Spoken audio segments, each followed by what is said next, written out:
Hey everyone, Dockwell here, and in this video I'm going to be showing you the best carry hero to solo carry pubs, and I think that's true almost any patch. I think this patch is actually pretty good. It's kind of on the upswing, it's one of the better heroes, but I think regardless, even if it's not quote-unquote a good patch for the hero in high-level pubs, I think it's just one of those heroes that's always going to be great for stomping low MMR pubs. So if you want to gain MMR, this is a great hero to spam because it does everything you want a carry hero to do.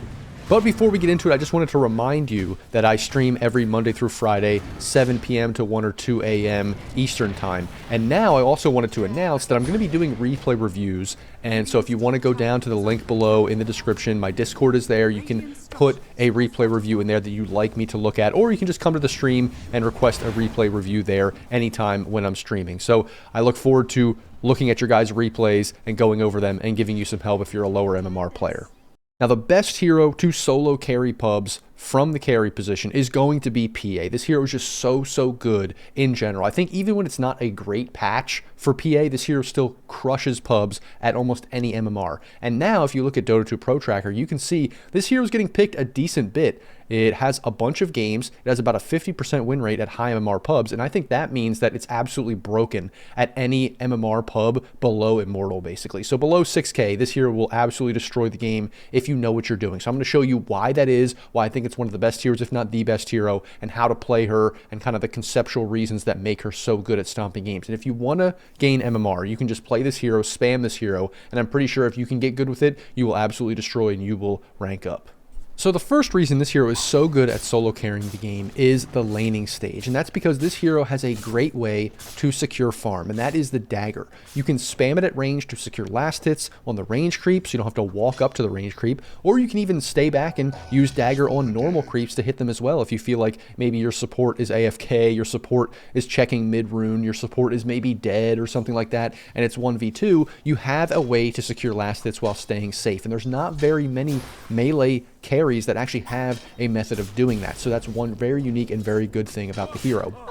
You also have a blink that allows you to get out of danger if you have a creep or a hero that you can blink to kind of retreat. Now, it's not as reliable as maybe like an AM blink, but still it is good to have that tool in your kit if you do want to get out of danger, because there are lanes where you really can't get aggressive. You can't walk up, or you're going to get hit with a bunch of spells and take a lot of damage because you're not the tankiest. So it's great to have that part of the kit that allows you to secure farm no matter what matchup you're in. But then on the flip side of that, these two spells also allow you to get aggressive if you need to, if you want to, if you're in a good matchup. And the biggest key to that is actually checking the enemy's items. Does the enemy offlane, does the enemy support have a stick in their inventory? If they don't have a stick, you can literally just spam your spells at them and do a ton of damage, and they're not getting that free regen, because one of the biggest things that people learn early on in Dota is, when do I buy stick? At what heroes are spamming spells? Bristleback, PA, these are two huge examples of heroes that you need to buy stick against because they're just spamming out spells. And so if you can see that, it gets you in a habit of checking the enemy's items. If they don't have stick,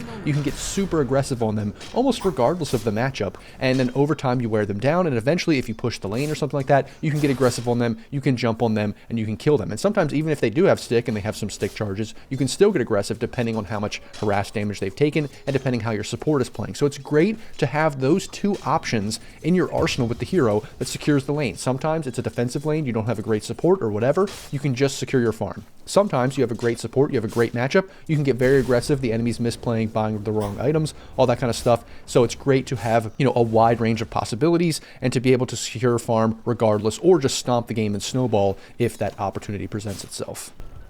But obviously the main reason this hero is so good at solo carrying the game is that she is able to delete heroes and stand toe-to-toe with any hero in the game once she gets her farm and a few items. So once you get that 3-4 item timing, you will absolutely be the best carry on the map. Now, super late game, some carries can catch up to her, but she does have a lot of tools at her disposal to carry the fight without having to rely on her teammates or buying the right items to deal with what the enemy is throwing at her.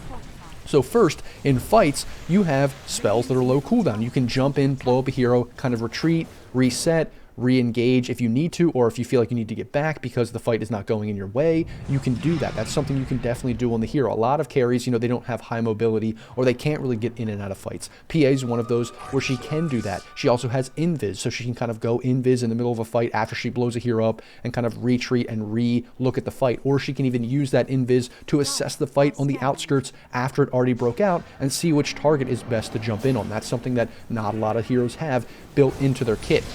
And if you are able to jump on heroes, if you are able to hit heroes, you will absolutely delete them. And so a lot of, you know, supports, even some cores, will buy items that kite you, that don't let you hit them, like Glimmer, like Force Staff, like Ghost Scepters. And so obviously Nullifier is a great item against those things, and that's a great item for her in her kit in general. She's able to buy that. She's able to buy Basher and Abyssal Blade, which is great against mobility heroes like a Puck, like a Storm, any hero that's kind of going to kite you around. If you can jump in and get that Abyssal on them, you will absolutely delete them. So you have all these tools at your disposal, and then in your abilities with your shard, you have a break. So if there's a hero like a Tide or like a DK, and they have all this tankiness that you just want to break and just blow them up, you can do that as well with your shard. So you can see this hero doesn't really rely on her team to do very much. You have all the kits, all the items that you need to solo carry the game, to jump in, to kill people by yourself, and you can kind of use your teammates as fodder, and if they do things, if they cast spells, if they do some damage, that's great, but you can rely basically only on yourself to do most of the stuff in fights once you do get that farm, and that's why this hero is so good at solo carrying the game. But actually, one of the real reasons I wanted to make this video is not just to tell you that I think PA is one of the best heroes to solo carry the game, and if you're, you know, a carry player that's looking for a hero to just stomp pubs and gain MMR and learn the position as best it can be, I think PA is really that hero. But I also wanted to comment on the facets and what I think you should be doing in your pubs that's a little bit different than what the pros are doing. And so if you look on Dota 2 Pro Tracker and you see what the pros are picking, they are picking Veiled One as the facet, and they're going a little bit of a different item build compared to the traditional PA item build that we usually see. And so if you didn't know, Veiled One allows you to do the traditional thing that PA does. You can go invis and hit creeps in the jungle or on the lane, and then you also just get a flat percentage, 17%, to crit in a fight. So you just, you know, click the enemy, and then a little buff will go over your head, and then the next attack will be a crit. And they kind of changed that a little bit back, but that's how you basically crit with this hero. Methodical, on the other hand, you just get guaranteed crits after a certain number of attacks on an enemy creep or hero. And so this is way more reliable for both farming, but also for getting crits in fights, because when you jump in, if you don't get a crit, that's really not going to be great. You're not going to be able to blow up the hero as quickly when you do that. But if you can guarantee those crits, I think at high MMR pubs, that's really good, because you know the damage that's going to be coming through. And so that's why they're going for SNY and not Deso, because they're tanking up, they're kind of picking and choosing their spots, they're getting a little bit tankier jumping in, and then they know they're going to get a crit, so they don't necessarily need that Deso to blow people up, they just want that SNY for the attack speed to get as many attacks in as possible. And so that's why the method for what they're doing at high MMR is a little bit different, because I think you should be going Veiled One and buying Deso every single game in lower MMR pubs, because this is what's going to allow you to solo carry fights. So this fight is a perfect example of why I think Veiled One is better. So the fight starts off, and you can see that Marcy jumps in, and the PA jumps in and deletes the Marcy. So that would just happen probably in any game. But this next part is really important. So we can see the fight was happening right here. We can see Lion and the Huskar are now initiating the fight again. But instead of jumping in on the Huskar, PA is going to now deal with the back line here instead of dealing with the front of the fight. So let's just see this jump in. Okay, so now PA jumps in and BKBs to try to delete the SF and deal with these supports. But the problem here, when we go to, let's go to like half speed, we can see that the debuff for the crit, or the buff for the crit, goes over the PA's head. But because the speed of SF is actually pretty fast, we can see the SF is able to run away, and the crit is not able to be landed on the SF. Now, if the SF had the debuff over his head, and this was methodical, the PA would not have been able to crit anybody from here. We can see the crit is over PA's head, so the next attack within this window is going to do a lot of damage. So the dagger's just thrown out at the support and literally one-shots the support. And luckily, now this is extreme luck, but the next attack after that is also going to be a crit, and you still have BKB up. So now it's like, oh wait, there's another crit, now the support is also deleted. And so the team was dealing with the Huskar over here.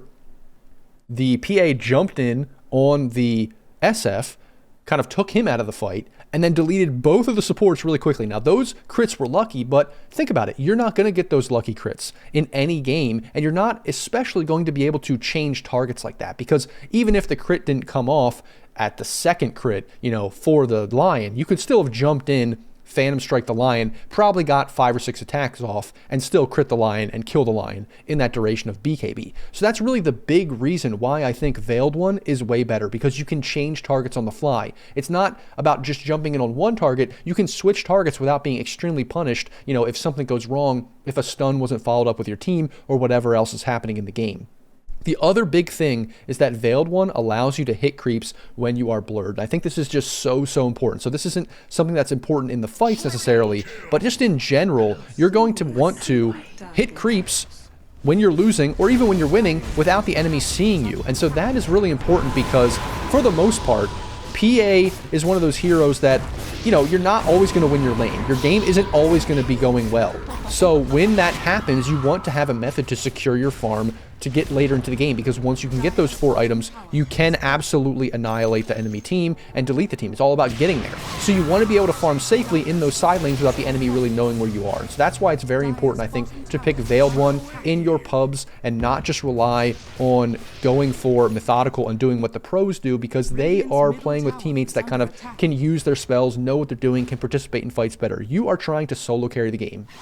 If your teammates do stuff, and cast some spells and do some damage and help you carry the game, that's great. But if they don't, you want to be able to do everything by yourself. You want to secure your farm by yourself by being able to farm waves without the enemy knowing. You want to be able to jump in, change targets, crit people regardless of how many times you hit them, and just do a ton of damage and really rely on yourself, getting that buff for yourself and not the debuff on the enemy. So I think that's really a great example of why you want to be picking Veiled One, and you want to be buying Deso, because Deso allows you to do insane damage. I think without those Deso charges and without the Deso, this PA would not have one-shot the enemy Grimstroke with that crit. Maybe it would have been hard to say exactly, we'd have to compare the damage, but still, it allows you to blow up those heroes, and that's really what you want to be doing. You don't want to be as tanky, you don't want to be a frontliner, you want to blow people up and do as much damage as possible, kind of go for a glass cannon build.